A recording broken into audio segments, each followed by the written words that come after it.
Welcome back students. As you know we are studying international relations. तो इसमें अभी तक हमने जो चाहे कोल्ड वार की बात हो, डिसइंटीग्रेशन की बात हो, या उसके साथ साथ हमने इसमें वर्ल्ड वार सेकंड की भी बात की। तो जहाँ तक इंटरनेशनल पॉलिटिक्स की बात है, इसमें आगे इसमें अप्रोचेस आते हैं। तो बहुत सारे इसमें अप्रोचेस हैं। Let us see.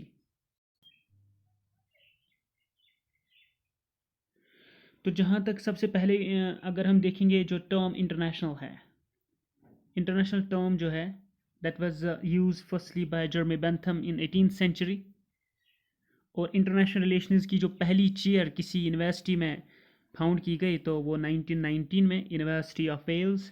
तो which university was having the first chair of international politics, that was University of Wales, England, 1919। और इंटरनेशनल पॉलिटिक्स के बारे में कहा जाता है, it is all about struggle for power among Nations. और ये वाला जो पॉइंट है, struggle for power among Nations, ये रियलिस्ट पॉइंट है, रियलिस्टिक अप्रोच का पॉइंट है। तो अगर हम ओल्डेस्ट रियलिस्ट्स को देखते हैं, ट्रेडिशनल रियलिस्ट्स को देखते हैं, तो एंशियंट ग्रीक से थ्यूसिडाइडस जिन्होंने पेलोपोनेशियन वार लिखी है, काउटिलिया इंडिया से जिन्होंने अर्थशास्त्र लिखी है, और शिंजू चाइना से। क्लासिकल रियलिस्ट्स अगर देखेंगे मेडिवल टाइम्स के, तो वहाँ पर मक्यावली आता है, हॉब्स आता है, रोसो आता है। लेकिन प्रिंसिपल क्लासिकल रियलिस्ट माना जाता है मॉर्गेंथो को। और लीडिंग कंटेम्पोररी रियलिस्ट्स में भी मॉर्गेंथो के साथ साथ जॉर्ज केनान का भी नाम आता है। और जहाँ तक मॉर्गेंथो की जो रियलिज्म है, रियलिस्टिक थ्योरी, उसके लिए जो ग्राउंड बनाया गया है वो प्रिपेयर कहाँ से हुआ? That was prepare by UK professor E.H. Car ने जो पब्लिकेशन दी 1919 से लेके 1939, 20 ईयर्स क्राइसिस। उसी 20 ईयर्स क्राइसिस जो E.H. कार की बुक है, उसी से ग्राउंड प्रिपेयर हुआ मॉर्गेंथो की रियलिस्टिक थ्योरी का। और जहाँ तक रियलिस्ट्स का ताल्लुक है, वो कहते हैं जो दुनिया है, it is very dangerous and insecure place to live. यहाँ आप वायलेंस से नहीं बच सकते, अनअवॉइडेबल होती है वायलेंस यहाँ पे। और जब रियलिज्म की बात होती है तो स्टेट के साथ पावर की भी बात होती है। और स्टेट्स जब एक दूसरे के खिलाफ पावर का इस्तेमाल करते हैं, उसको कहा जाता है पावर पॉलिटिक्स और रियल पॉलिटिक। रियलिज्म में हम 6 प्रिंसिपल्स सुनते आए हैं, बट मेन इसके 3 एलिमेंट्स है: self help, statism and survival. Statism that means state जो होती है वो मेन एक्टर है, स्टेट मेन एक्टर है।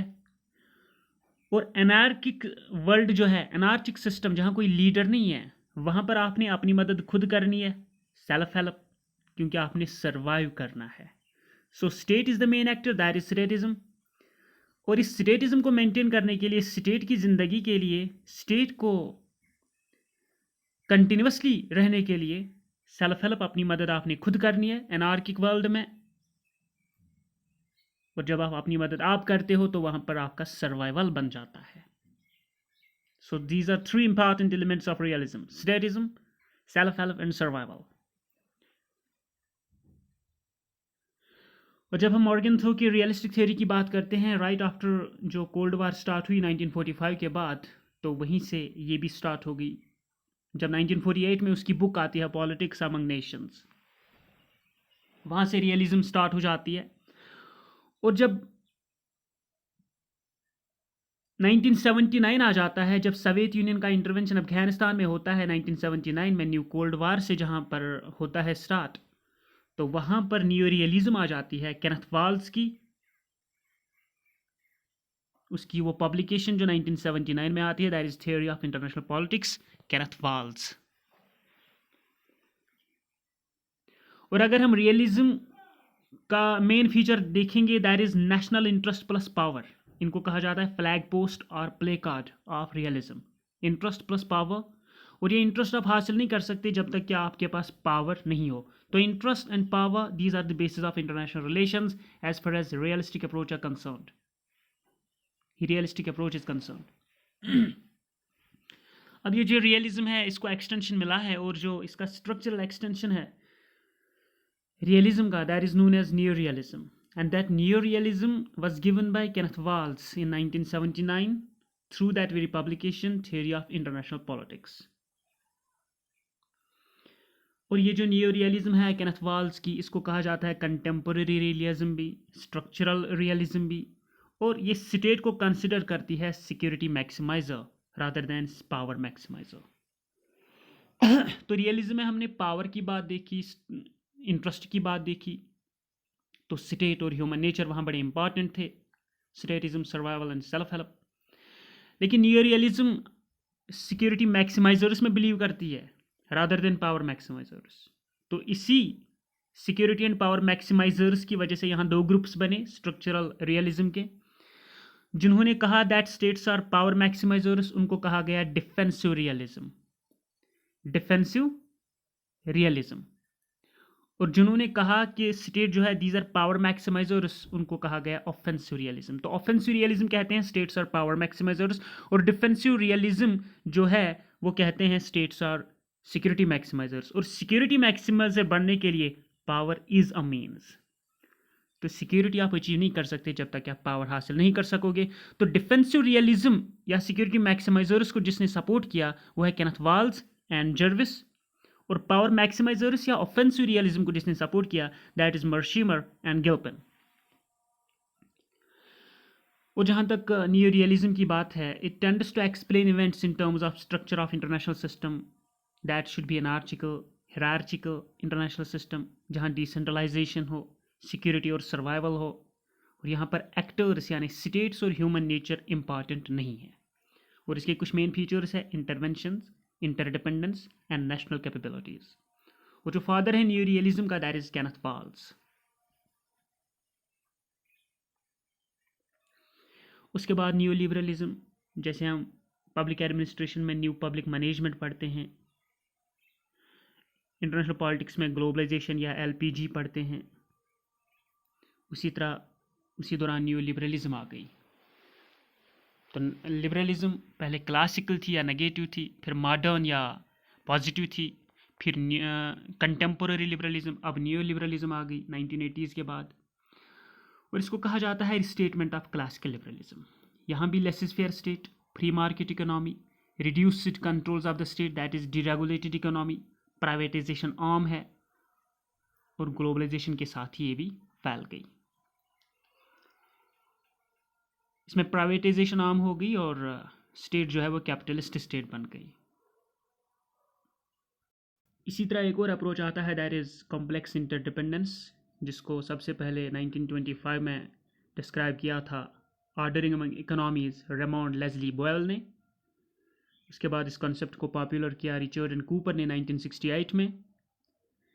लेकिन मेन एक्सपोनेंट है कॉम्प्लेक्स इंटरडिपेंडेंस थ्योरी के रॉबर्ट क्योहेन एंड जोसेफ नाई, जिन्होंने बुक दी थी power and interdependence world politics in transition 1977। Realism new realism के बिल्कुल ये अपोजिट आती है और ये कहती है military should be last option, force should be last option, power should be last option, because आपको बहुत सारी वो चीज़ें हैं जो आप एक दूसरे से हासिल करते हो, चाहे वो इकोनॉमी हो, चैलेंजेस को फेस करने हो, कॉपरेशन बढ़ानी हो, इम्पोर्ट एक्सपोर्ट की बात हो। तो इसकी जो मेन फीचर्स है that is multiple and layered channels of interconnection और कम्युनिकेशन, इंटरस्टेट हो, ट्रांस गवर्नमेंटल हो, ट्रांस नेशनल हो, सारे इश्यूज़ इंपॉर्टेंट है, कोई इशू ज़्यादा इंपॉर्टेंट नहीं है। Absence of hierarchy of among issues, overlapping issues बहुत ज़्यादा कॉमन इश्यूज़ है, like economics, environmental issues etcetera. और no primacy to security and military use, military और सिक्योरिटी लास्ट ऑप्शन होना चाहिए और इनका रोल कम होना चाहिए as far as resolving conflicts in this globalised world. उसके बाद एक और सिस्टम थ्योरी आती है जिनको हम कहते हैं इंटरनेशनल पॉलिटिक्स में मार्कस थ्योरीज। तो पहली थ्योरी है world system theory given by Immanuel Wallerstein, और दूसरी है dependency theory given by Andre Gunder Frank. World system theory की जब हम बात करते हैं तो वहाँ पर बात आती है कोर वर्सेस पेरिफेरी, और डिपेंडेंसी थ्योरी की बात करते हैं तो वहाँ पर आती है सैटेलाइट वर्सेस मेट्रोपोल। सैटेलाइट और मेट्रोपोल बोला आंद्रे गुंडर फ्रंक ने, कोर एंड पेरिफेरी बोली एमैनुअल वालरस्टाइन ने, और कोर एंड पेरिफेरी बोली रॉल्फ प्रबिश ने भी। यहाँ पर जो कोर है ये डेवलप्ड होता है और ये एक्सप्लॉइट करता है पेरिफेरी को, और गुंडर फ्रंक की डिपेंडेंसी थ्योरी में जो सैटेलाइट होती है वो एक्सप्लॉइट हो जाती है on the part of Metropole, on the part of Metropole. तो जो कोर होता है वो हाईली डेवलप्ड होता है, प्रॉस्परस होता है, और पेरिफेरी होती है under developed, Afro Asian countries, Latin America. और सेमी पेरिफेरी वो कंट्री होती है जो ज़्यादा न डेवलप्ड होती है और न ज़्यादा अंडर डेवलप्ड होती है। लेकिन मेन चीज़ है वेलस्टम थ्योरी में इमैनुअल वैलेरस्टेन कहता है कोर वर्सेस पेरिफेरी। तो कोर इज़ डेवलप्ड और जो एक्सप्लॉइट करता है पेरिफेरी को। और डिपेंडेंसी थ्योरी में बिल्कुल आंद्रे गुंडर फ्रंक कहता है वेलस्टम थ्योरी की तरह कोर की जगह मेट्रोपोल और पेरिफेरी की जगह सैटेलाइट, और इस सैटेलाइट को मेट्रोपोल एक्सप्लॉइट करता रहता है। और ये कोर और पेरिफेरी का इस्तेमाल एक और अर्जेंटीनियन थिंकर ने किया था, ऑथर ने किया था, रॉल प्रेबिश ने, कोर एंड पेरिफेरी। लेकिन गुंडर फ्रंक ने सैटेलाइट एंड मेट्रोपोल बोला। और इंपॉर्टेंट वर्क जो है आंद्रे गुंडर फ्रंक की, that is capitalism and under development in Latin America and development of under development. तो कुछ इंपॉर्टेंट थियरीज थी। I hope you got them and best luck for the exams.